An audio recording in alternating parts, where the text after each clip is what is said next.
Baiklah, kita lanjutkan pembahasan kita. Selanjutnya kita akan membahas mengenai ukuran penyebaran data. Adapun ukuran penyebaran data yang akan kita bahas meliputi range, interquartile range, variance, standard deviation, dan coefficient of variation. Ukuran penyebaran data memberikan informasi tentang sebaran atau keragaman nilai-nilai suatu data. Nah, di sini misalnya ada dua buah grafik. Di sini grafiknya memiliki ukuran pemusatan yang sama, ini pusatnya sama, namun ukuran penyebaran datanya berbeda. Yang satu lebih lebar, yang satu sempit, gitu ya. Nah, ukuran penyebaran data yang pertama yang akan kita bahas yaitu range. Range merupakan ukuran penyebaran data yang paling sederhana. Range merupakan perbedaan antara data amatan paling besar dan paling kecil. Range memiliki formula sebagai berikut. Di sini X maksimum dikurangi X minimum. Contohnya, kita memiliki data sebagai berikut. Range-nya adalah 14 dikurangi 1 sama dengan 13. Kelemahan dari range, yang pertama dia tidak memperhatikan pola distribusi data. Contohnya adalah sebagai berikut. Range-nya untuk data pertama itu adalah 12 dikurangi 7 sama dengan 5. Untuk data yang kedua, ini bisa dilihat ya, distribusi datanya tidak sama. Nah, ini range-nya juga sama dengan 5. Kemudian yang kedua, sensitif terhadap pencilan. Contohnya sebagai berikut. Ini ada data sama semua kecuali angka yang terakhirnya di sini 5, yang data pertama, yang kedua itu 120. Yang data pertama range-nya sama dengan 4, yang data kedua range-nya sama dengan 119. Selanjutnya kita akan membahas mengenai interquartile range atau jangkauan interquartile. Jangkauan interquartile ini dapat mengeliminasi masalah yang ditimbulkan akibat adanya pencilan atau outlier. Akan tetapi, jangkauan interquartile ini mengeliminasi data amatan atas dan bawah, sehingga dia hanya memperhitungkan 50% data yang ada di tengah. Formula dari interquartile range adalah sebagai berikut. Ya, ini kuartil ketiga dikurangi kuartil ke-1. Contohnya adalah sebagai berikut. Nah, ini kita memiliki box plot dengan datanya sebagai berikut. Nah, ini letak Q3 sama dengan 57 dan Q1-nya sama dengan 30. Sehingga IQR-nya atau interquartile range-nya sama dengan 57 dikurangi 30, sama dengan 27. Selanjutnya, kita akan membahas mengenai ragam. Ragam merupakan rata-rata dari kuadrat jarak antara nilai dan min, nilai data tersebut dan min. Ini rumus untuk populasi. Di sini simbolnya adalah sigma kuadrat, di mana sigma kuadrat adalah sigma xi min mu dikuadratkan, di mana i-nya sama dengan 1 sampai dengan n besar dibagi dengan jumlah populasinya. Nah, ini. Selanjutnya, ragam contoh. Ragam contoh ini merupakan rata-rata dari kuadrat jarak antara nilai amatan dengan min. Minnya ini merupakan min contoh. Jadi, di sini ragam contoh disimbolkan dengan S kuadrat. Kemudian di sini yang dikurangi, kalau tadi di populasi itu mu, di sini X bar. Dengan keterangannya sebagai berikut. Selanjutnya, kita akan bahas mengenai simpangan baku populasi. Simpangan baku populasi merupakan ukuran penyebaran data yang paling sering digunakan.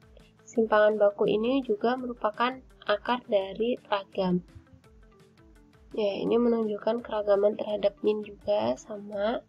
Kemudian, memiliki satuan yang sama dengan satuan pada data awal. Kalau tadi ragam, itu dia dikuadratkan, sehingga kalau misalnya satuan data awalnya itu adalah kilogram, maka satuan dari ragamnya nanti adalah kilogram kuadrat. Nah, karena simpangan baku ini merupakan akar dari ragam, maka standar deviasi ini memiliki satuan yang sama dengan data awalnya, yaitu kilogram.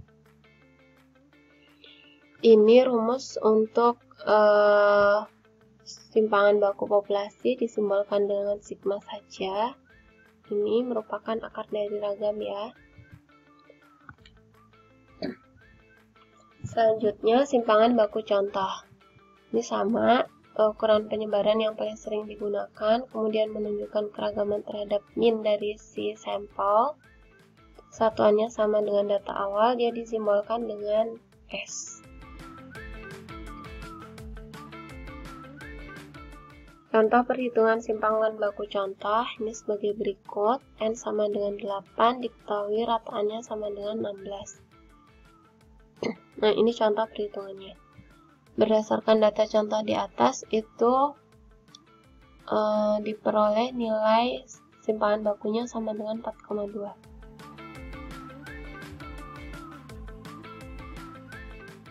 Nah, angka ini menunjukkan ukuran rata-rata sebaran data di sekitar min.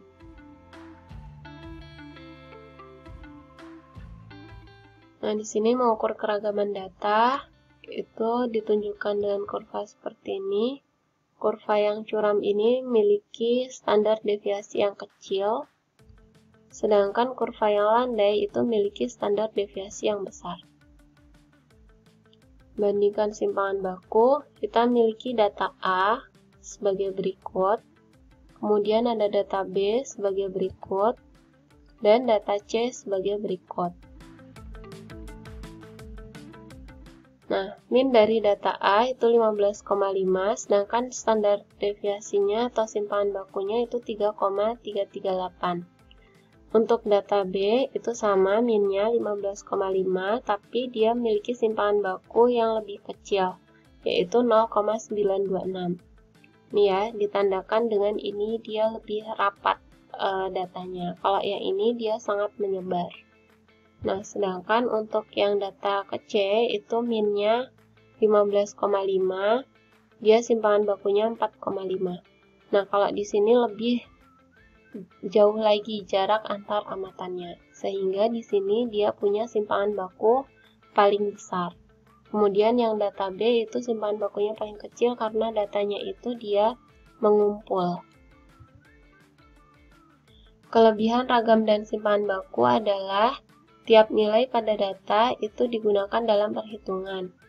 Nilai yang jauh dari min diberikan bobot yang lebih, karena selisih dari minnya tadi dikuadratkan. Nah, selain itu ada empirical rule. Jika data menyebar normal, maka di sini ya, kalau misalnya mu plus 1 sigma, berarti ini 68% data yang ada di tengahnya. Ini kalau misalnya mu plus minus 2 sigma, maka datanya ini 95%.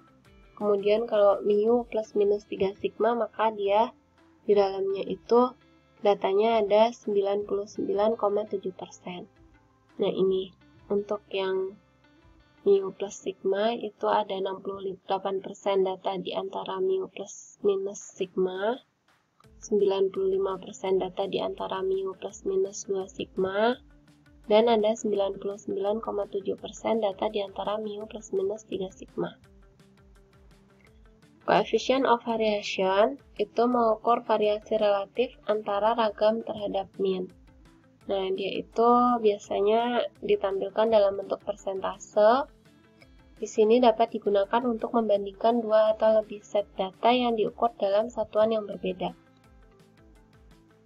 Nah, formulanya sebagai berikut.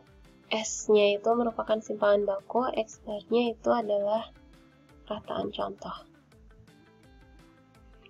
Misalkan di sini saham A memiliki min harga tahun lalu itu $50, simpangan bakunya $5. Kemudian saham B memiliki rataan harga tahun lalu itu $100, simpangan bakunya $5. Nah, di sini coefficient of variation dari yang A itu 10%. sedangkan coefficient of variation dari yang saham B itu adalah 5%. Nah, dari sini kedua saham ini memiliki simpanan baku yang sama, namun saham B memiliki fluktuasi yang lebih rendah karena ini coefficient of variation-nya dia lebih kecil dibandingkan dengan yang saham A.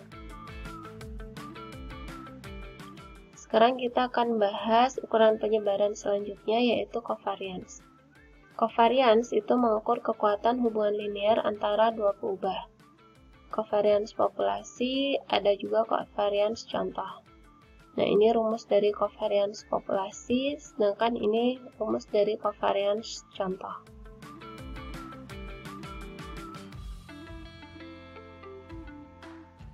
Nah, covariance ini hanya mengukur kekuatan hubungan. Dia tidak mengindikasikan hubungan sebab akibat. Interpretasi dari nilai covariance adalah covariance di antara dua peubah, misalnya X dan Y. Jika covarian X dan Y lebih dari 0, maka X dan Y itu cenderung bergerak ke arah yang sama. Maksudnya, jika X naik, maka Y juga akan naik. Covarian X, Y kurang dari 0, maka X dan Y itu cenderung bergerak ke arah berlawanan. Artinya, di sini jika X-nya naik, maka Y-nya turun dan sebaliknya. Nah, apabila nilai covarian dari XY bernilai 0, maka XY ini saling bebas.